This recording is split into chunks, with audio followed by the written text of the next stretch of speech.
बिस्मिल्लाहिर्रहमानिर्रहीम। नाज़रीन, मैं हूं जावेद बलोच और उम्मीद है आप लोग खैरियत से होंगे। हुकूमत सादी जो है वो ऑलमोस्ट कंप्लीट हो गई है।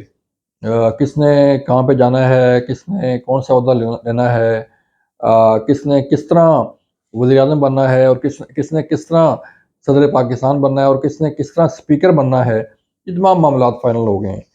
लेकिन कन्फ्यूजन जो है वो अभी भी बरकरार है। कन्फ्यूजन ये है कि मियाँ नवाज शरीफ साहब जो कि लंदन से स्पेशली पाकिस्तान आए इलेक्शन लड़ने के लिए, हुकूमत करने के लिए, और उन्होंने बड़े भरपूर अंदाज में अपनी कैंपेन भी चलाई।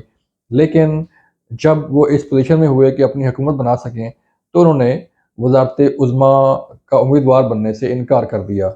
इसकी वजूहात क्या हैं, इसके मुतल्लिक जानने की कोशिश करेंगे और आपको बताएंगे कि मियाँ साहब ने क्यों जो है वो वज़ारत उज़्मा का ओहदा जो है वो क्यों नहीं लिया और क्यों स्टेप बैक हो गए।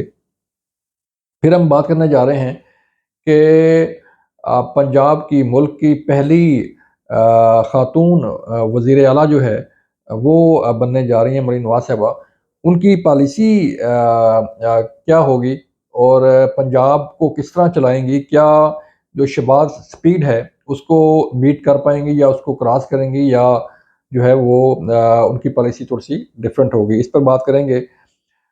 फिर आज जो है वो हुकूमत के, हम कहेंगे हुकूमत तो अब ऑलमोस्ट बन ही गई है, तो हुकूमती इत्तेहाद जिसमें तमाम सियासी जमातें शामिल हैं, उसके आज एक बड़े इत्तेहादी मौलाना फजल रहमान साहब ने हुकूमत के साथ बैठने से इनकार कर दिया है, और बल्कि मियाँ साहब को, मियाँ नवाज शरीफ साहब को ये मशवरा दिया है कि वो हमारे साथ अपोजिशन में आके बैठें।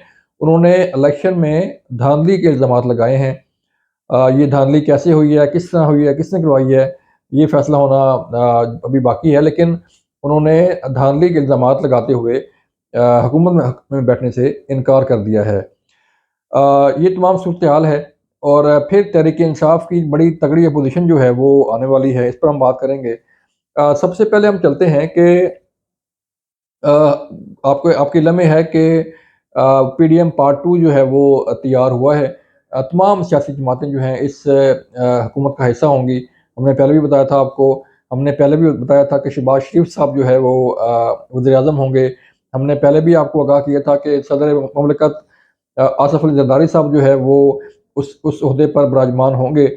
तो अब हम आपको बताने ये जा रहे हैं कि जो हुकूमत है उसके लिए मसाइल क्या होंगे, उसको किन चैलेंजेस का सामना होगा, पीडीएम पार्ट 2 जो है वो किस हद तक मौसर होगा, क्योंकि इससे पहले 16 माह की हुकूमत जो है पीडीएम जमातों ने की, लेकिन उस तरह डिलीवर नहीं कर पाए जिस तरह के उन्हें करना चाहिए था।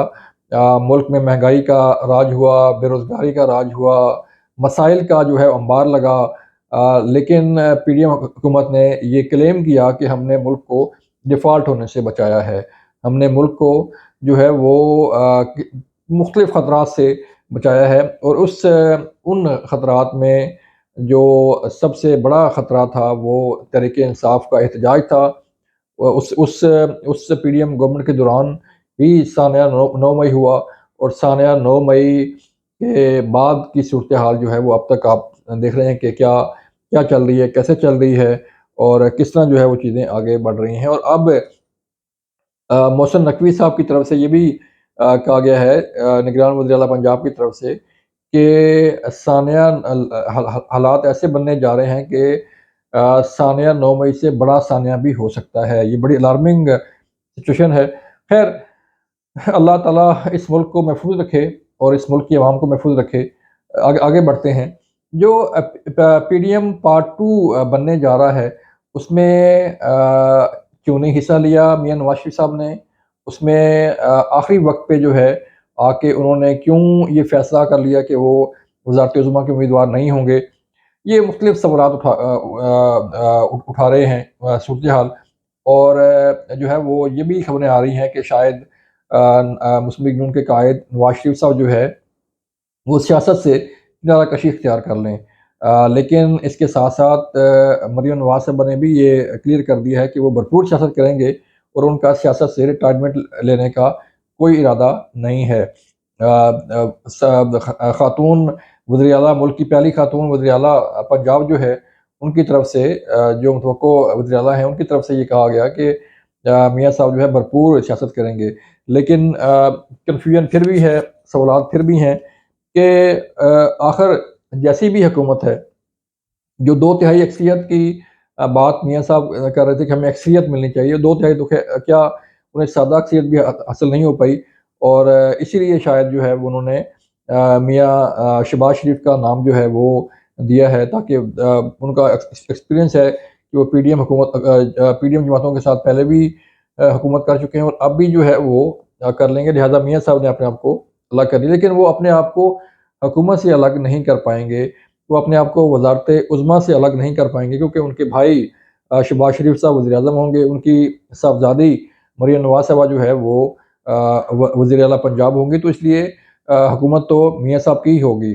اور اس کے جو پازیٹیو نیگیٹو اثرات ہیں وہ بھی میاں صاحب کے ہی اثر ہوں گے، اور میاں صاحب کو ہی انہیں قبول کرنا پڑے گا۔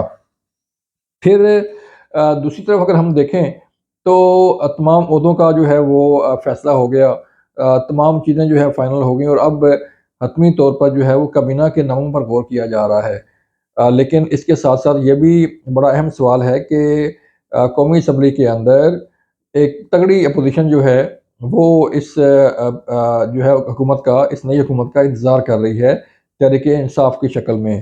تحریک انصاف پہلے سڑکوں پر تھی، اور پہلے سڑکوں پر احتجاج ہو رہا تھا، اور اب جو ہے وہ قومی اسمبلی کے اندر احتجاج جو ہے وہ ہوگا، اور حکومت کو خاصا ٹف ٹائم ملنے والا ہے، کیونکہ تحریک انصاف کا جو سٹائل ہے اور تحریک انصاف کے بانی چیئرمین عمران خان کا میسج جو ہے علی امین گنڈا پور کو نامزد کرنے سے متعلق، یہ بھی ایک میسج ہے کہ وہ پیچھے نہیں ہٹیں گے اور اپنی جو اگریسو سیاست ہے وہ کرتے رہیں گے، جو کہ نہ صرف ملک کے لیے خطرہ ہے بلکہ سسٹم کے لیے بھی خطرہ پیدا ہو سکتا ہے۔ عمران خان صاحب اپنی جو ہے وہ جیل بھگت رہے ہیں، سزا بھگت رہے ہیں، لیکن اس کے ساتھ ساتھ وہ پاور پالیٹکس میں بھی بھرپور رول پلے کرنے جا رہے ہیں، اور اس کا وہ آپ کو نظر آئے گی قومی اسمبلی کے اندر اور قومی اسمبلی کے باہر بھی۔ اسی طرح اگر ہم دیکھیں تو جو چیزیں سامنے آ رہی ہیں تحریک انصاف سے، اس سے یہ لگ رہا ہے کہ تحریک انصاف جو ہے جب تک حکومت رہے گی وہ خاموش نہیں بیٹھے گی، اور اپنی سیاست جو ہے وہ کرتی رہے گی، اور اپنی تنقید جو ہے وہ کرتی رہے گی حکومت پر اور حکومتی پالیسیوں پر، قانون سازی پر، اور اسپیشلی قانون سازی پر جو ہے حکومت کو خاصا ٹف ٹائم ملے گا، اور بل پاس کرانے کے لیے کہیں ایسی آئینی ترامیم بھی جو ہے وہ کروانی پڑتی ہیں، لیکن اس کے لیے حکومت کو خاصا مشکل کا سامنا کرنا پڑے گا، لیکن تحریک انصاف نے اپنا فیصلہ کر لیا ہے کہ وہ خاموش نہیں بیٹھے گی، وہ سڑکوں پر بھی ہوگی۔ آپ دیکھیں گے کہ جو ہمیں خبریں آ رہی ہیں وہ یہی آ رہی ہیں کہ تحریک انصاف قومی اسمبلی کا حلف لینے کے بعد سڑکوں پر بھی احتجاج کرے گی اور قومی اسمبلی کے اندر بھی احتجاج کرے گی، لیکن یہ احتجاج کس کے خلاف ہوگا، کون اس کا ذمہ دار ہوگا، یہ فیصلہ تحریک انصاف نے کرنا ہے۔ اس سے پہلے بھی تحریک انصاف نے ریاستی اداروں کو نشانہ بنایا تھا، اور اب بھی جو نظر آ رہا ہے وہ ٹارگٹ وہی ریاستی ادارے ہی ہیں، لیکن جو ہے وہ وے فارورڈ یہی ہے کہ تمام سیاسی جماعتوں کو مل بیٹھ کے فیصلے کرنا ہوں گے، مل بیٹھ کے آگے چلنا ہوگا، تبھی ملک آگے بڑھے گا اور تبھی مسائل حل ہوں گے۔ یہ تھی آج کی خبریں، آج کا تجزیہ۔ اپنا خیال رکھیے گا۔ اللہ حافظ۔